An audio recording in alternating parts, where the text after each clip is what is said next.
ciwaankeenaan u geli doonnaa intaan ciwaanka u gelin ninka la yiraahdo Cabdiqaadir Maxamed Jaamac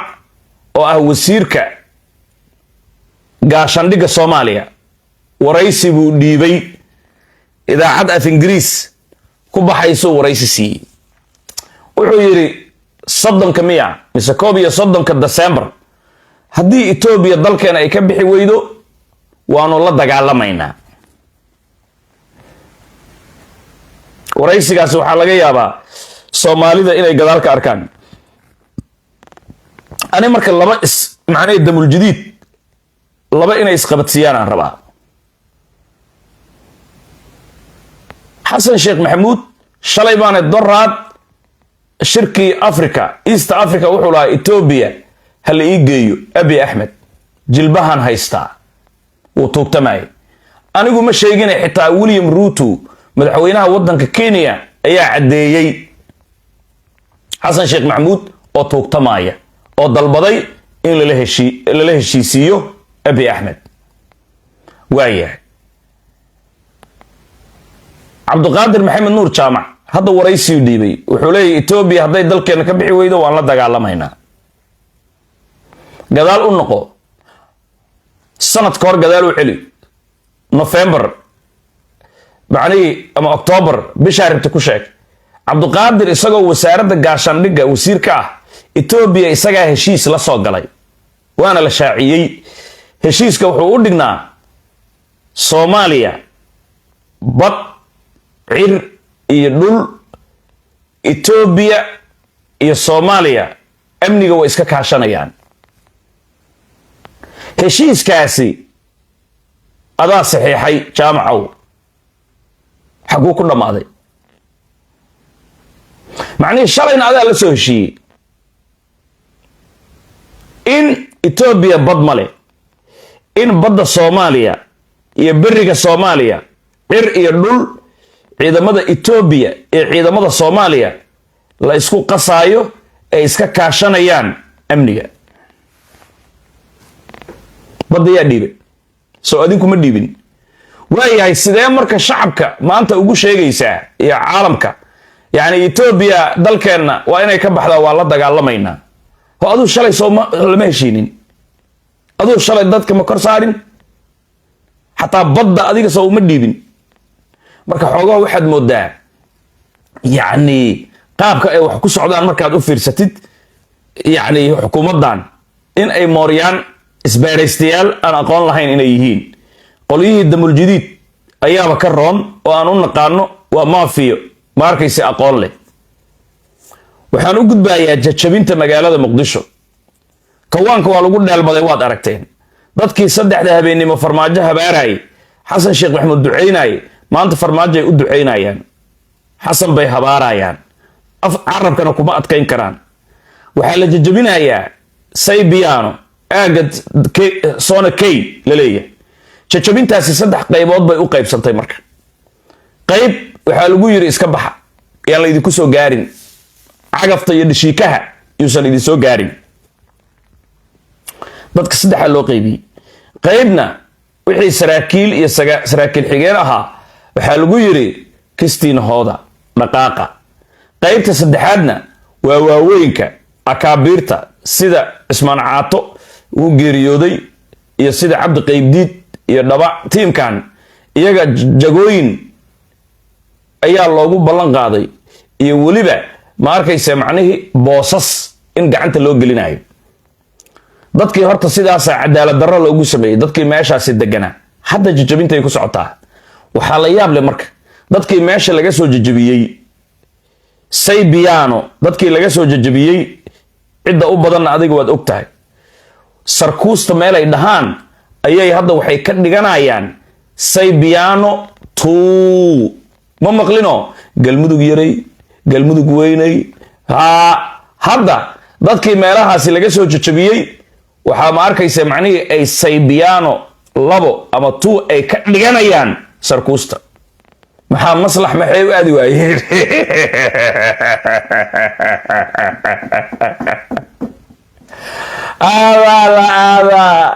raxaweyney adalaada hey raxaweynow adalaada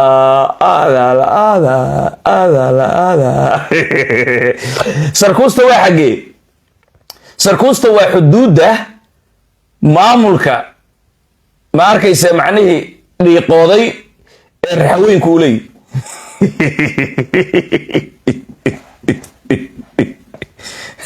yaa kaa celinaya marka fiiri dadkan ma arkaysa macnihii hawiyay isla yihiin maxay saybiana tu bootaan caalin ciise caalin xaaran kunaax isbaaradiisii iyo balcad iyo dhulkaasi maxay uga dhigan waayeen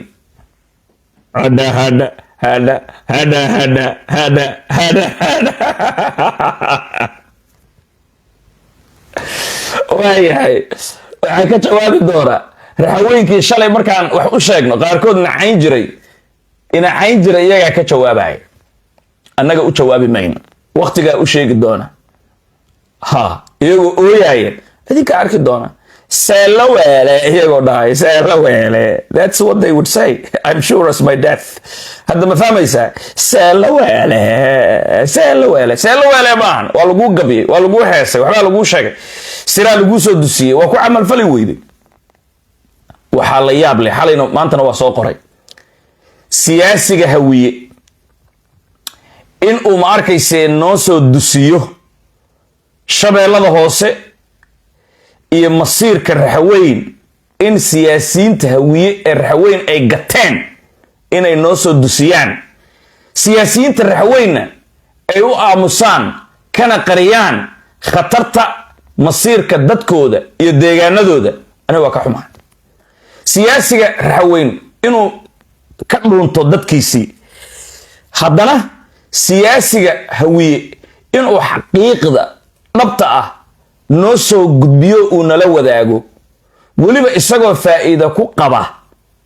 haddii arrintaasi laga aamuso oo hawiye dhul uu helaayo uu dhul qabsanaayo macnihii uu siyaasiga hawiye ayaa noo soo dusinaya siyaasiga raxaweyn ayaa qarinaaya masiirka iyo dadka iyo ummadda dhulkii la gatay musiibada ku dhacday dhulbahanta iyo raxaweyn wax la qiyaasi kara maaha ogaadeenaaba rafanayo xoogoo roon hadda laakiin nasiib darrada ku dhacday dhulbahante iyo nasiib darrada ku dhacday raxaweyn waa la yaabaysaa markaasaa waxaa lagu yidhi kuwa isaaqa kuraastiinii meeshaa rabtiin dhigta carriga uu isku furan yahay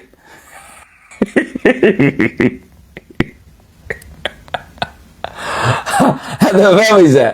yacni dadkii hogaaminayey dhulbahante iyo raxaweyn dadkii hogaaminayey iyagaa gadanaya dowladdii si aad bara ciidan waxaa u ahaa dhulbahanta iyo raxaweyn dhafoormoordiyaa la dhihi jira dhulbahantaha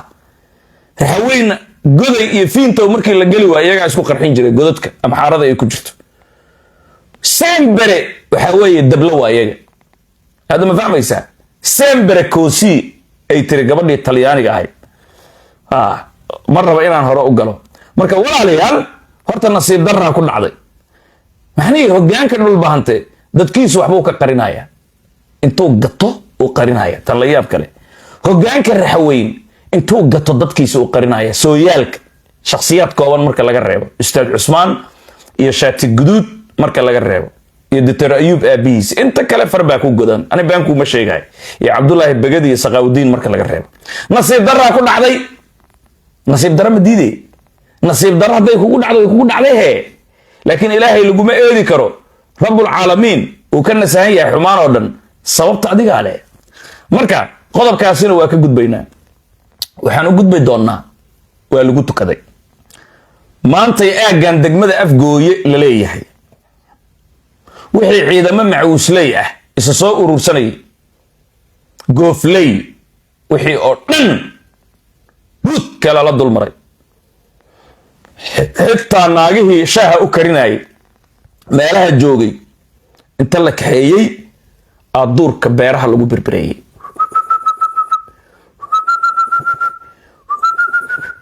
yaa saas yeelay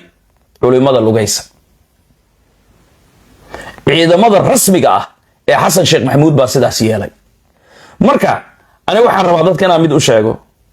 xasan sheekh maxamuud dagaalan intuu ku dhow haddana ku qalaya ma fahmi kartid. baashaan waa isku qasan tahay. niyow askarigaasi qoriga watow baashaan aad uma ogid adiga. aniga waxaan kuushaa ku dhammaanin. nimanka maanta la dhameeyey hawiya u badan ma lagu sheegay.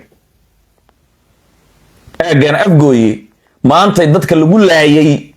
oo hubaysan macawislayda ahaa weliba abgaal bay u badan yihiin. baabaha laga dhigay, buudka lala dulmaray.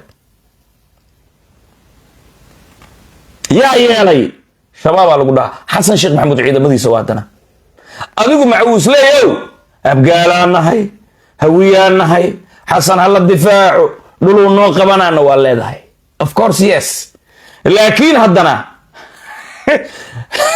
kan ku birayna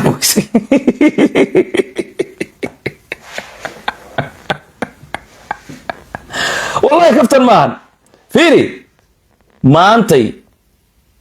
ciidamada abgaalay u badnaayeen. wixii raxweyna awla meesha laga qaaday waa kuwa kismaayo lagu daadiyey ama raaskabooni. raxweyn aaway ma joogto. awalba macnihii culimada lugaysa markay weerar soo qaadaan cidda beerka u dhigi jirtay inta badan raxweyn bay ahaayeen. raxweyn waa laga qaaday, meesha hawiya isugu soo haray soomaan. kismaayo dhulkaasaa lagu shubay soo maahan. okay, hawiya isku soo haray marka soocan wax iska celiya waa la waayay.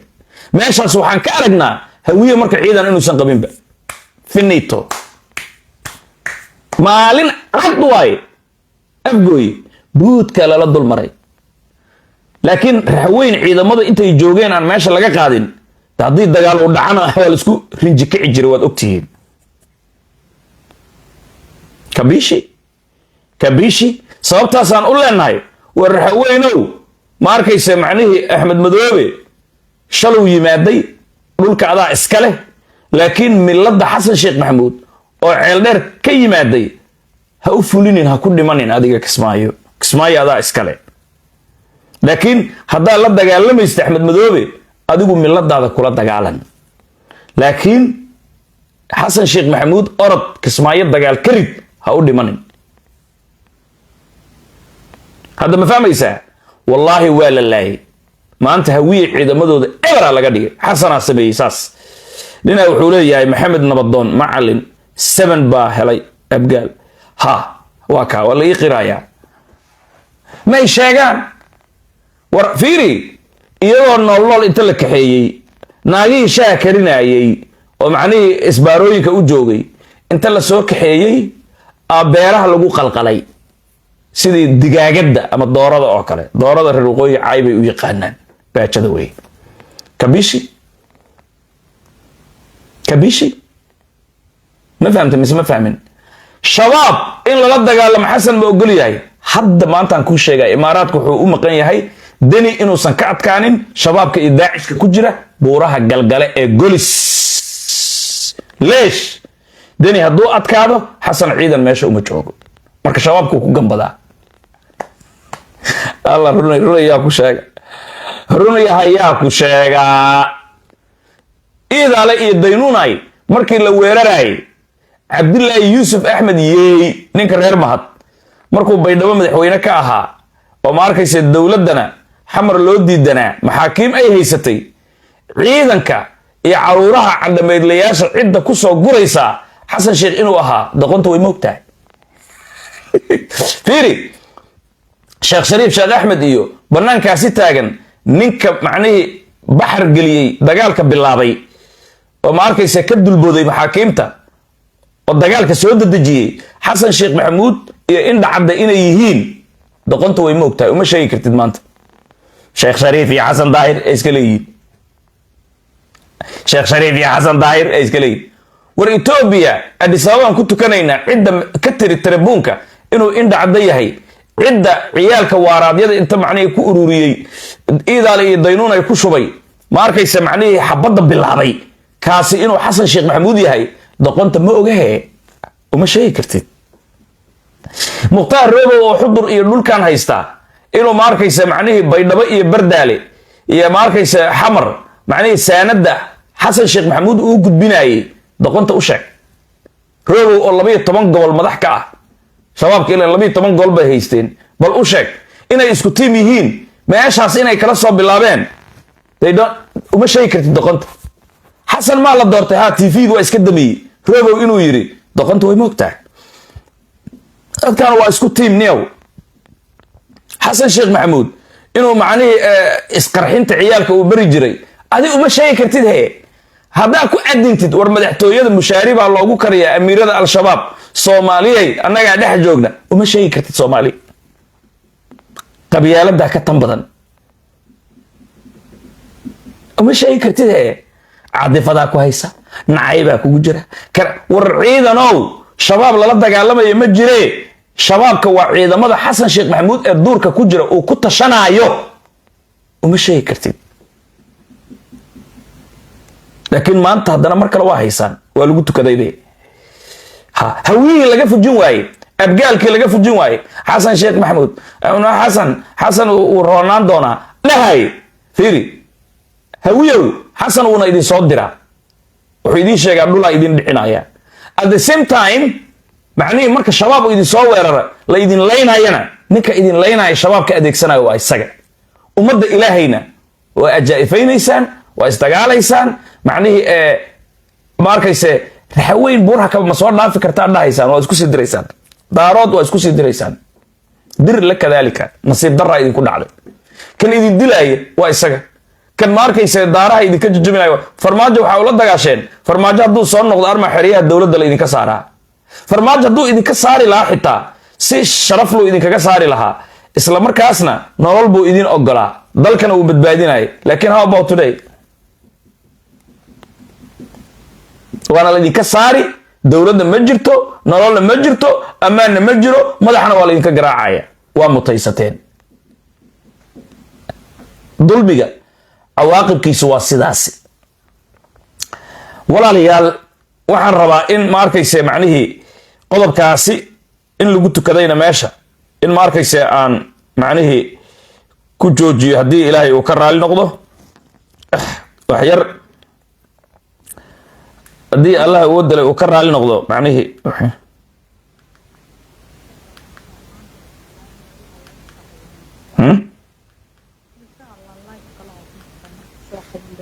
waayo